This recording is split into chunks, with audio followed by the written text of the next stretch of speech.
A paz para todos os príncipes, filhos do Rei Jesus. No vídeo de hoje, vou falar sobre assuntos polêmicos. Primeiro assunto: predestinação. Predestinação para a perdição. Há alguns que não aceitam que há predestinação, porém, nós podemos encontrar na Bíblia muitos versículos se referindo à predestinação. Vou citar alguns.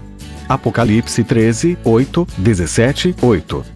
A besta que viste foi e já não é, e há de subir do abismo, irá à perdição. E os que habitam na terra, cujos nomes não estão escritos no livro da vida, desde a fundação do mundo, se admirarão vendo a besta que era e já não é, mas que virá. Veja que este versículo afirma claramente que algumas pessoas estão predestinadas desde a fundação do mundo, pois não têm os seus nomes escritos no livro da vida. A besta com suas obras de perdição ainda virá, e as pessoas predestinadas são desde a fundação do mundo. As pessoas nem existiam ainda e já estavam predestinadas. 1 Pedro 2, 8. E uma pedra de tropeço e rocha de escândalo, para aqueles que tropeçam na palavra, sendo desobedientes, para o que também foram destinados. Jesus disse que não veio para matar as almas, e sim, para salvá-las. Então, como é que Pedro disse que alguns têm como destino serem desobedientes?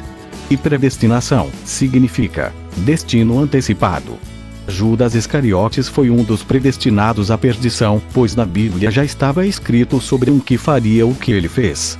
João 17:12, e diz a Bíblia que Jesus bem conhecia aqueles que ele escolheu. João 12:70. Se ele foi escolhido é porque se cumpre nele o que estava escrito. Salmo 41:9, Atos 1:20. Ou seja, Jesus escolheu Judas porque ele se enquadrava naquilo que estava escrito que deveria acontecer. Predestinação para a salvação. Paulo diz que há predestinação. Efésios 1:5, 11. E nos predestinou para filhos de adoção por Jesus Cristo, para si mesmo, segundo o beneplácito de sua vontade. Gálatas 1:15. Mas quando aprouve a Deus, que desde o ventre de minha mãe me separou, e me chamou pela sua graça. Romanos 8:29, 30.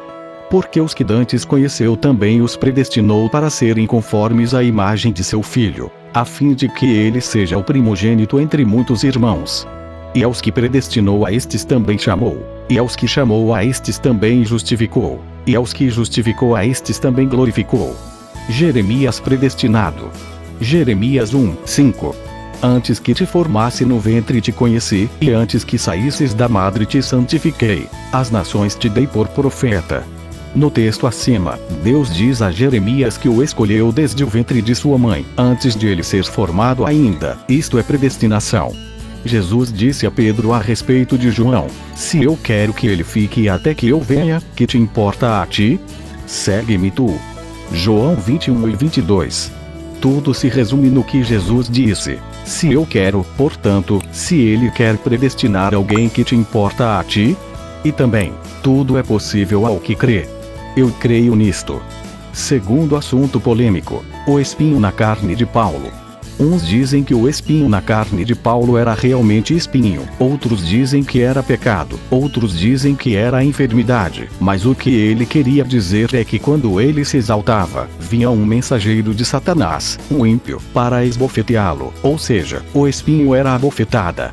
Espinho na carne é simbólico.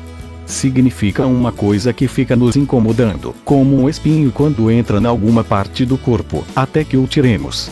2 Coríntios 12:7. E, para que me não exaltasse pelas excelências das revelações, foi-me dado um espinho na carne, a saber, um mensageiro de Satanás para me esbofetear, a fim de me não exaltar. A resposta está no a saber, que significa, ou seja, veja as referências em Tiago 4:1. Donde vêm as guerras e pelejas entre vós? Porventura não vem disto, a saber, dos vossos deleites, que nos vossos membros guerreiam? Juízes 19:2. Porém a sua concubina adulterou contra ele, e foi dele para a casa de seu pai, a Belém de Judá, e esteve ali alguns dias, a saber, 4 meses. 1 Samuel 2:34. E isto te será por sinal, a saber, o que sobrevirá a teus 2 filhos, a Hofni e a Finéias, que ambos morrerão no mesmo dia. 1 Samuel 17:40. E tomou o seu cajado na mão, e escolheu para si 5 seixos do ribeiro, e pô-los no alforje de pastor que trazia, a saber, no surrão. Na nossa linguagem de hoje seria assim: para eu não me exaltar pelas excelentes revelações, foi-me dado um castigo, ou seja, um ímpio, mensageiro de Satanás, para me dar bofetadas por me exaltar. E quem se exalta será humilhado. Terceiro assunto polêmico: todos os projetos da besta são determinação de Deus. Apocalipse 17:17. Porque Deus tem posto em seus corações para que cumpram o seu intento, e tenham uma mesma ideia, e que deem à besta o seu reino, até que se cumpram as palavras de Deus. Deus colocou no coração da besta, do falso profeta e do anticristo para fazer exatamente o que Deus quer. Segundo essas palavras e as de Jeremias que diz: eu velo sobre a minha palavra para a cumprir. Jeremias 1:12. O que Deus determina fazer, Ele faz com que se obedeça ou o bem ou o mal. Provérbios 16:33. Ele diz também: eu faço a paz e crio o mal. Isaías 45:7. Lamentações 13:38. Quarto assunto polêmico: o sofrimento do povo de Israel no Egito. Em Gênesis 15:13, Deus avisou antecipadamente que o povo dele iria sofrer no Egito por 430 anos, e mudou o coração dos egípcios para maltratarem o seu povo. Em Salmos 105:25. Quinto assunto polêmico: a filha de Jefté foi realmente oferecida em holocausto. Juízes 11:31. Ele disse que ofereceria em holocausto aquilo que saísse da sua casa, voltando ele com a vitória. No versículo 39, Jefté cumpriu nela o seu voto. Deus pediu a Abraão que oferecesse seu filho Isaque em holocausto e Abraão iria sacrificá-lo. Gênesis 22:2. O holocausto é o sacrifício de alguém, conforme diz em 2 Reis 13:27. O holocausto naquele tempo era oferecer a vida de alguém sobre uma pedra, e como Jefté tinha votado, não poderia tornar atrás. Alguns dizem que a filha de Jefté não foi morta, apenas ficou sem casar, mas o holocausto não é ficar sem se casar, é sacrifício de vida. Eis aí a verdade. Confira outras verdades no canal Carlos Enar. Deus abençoe a todos.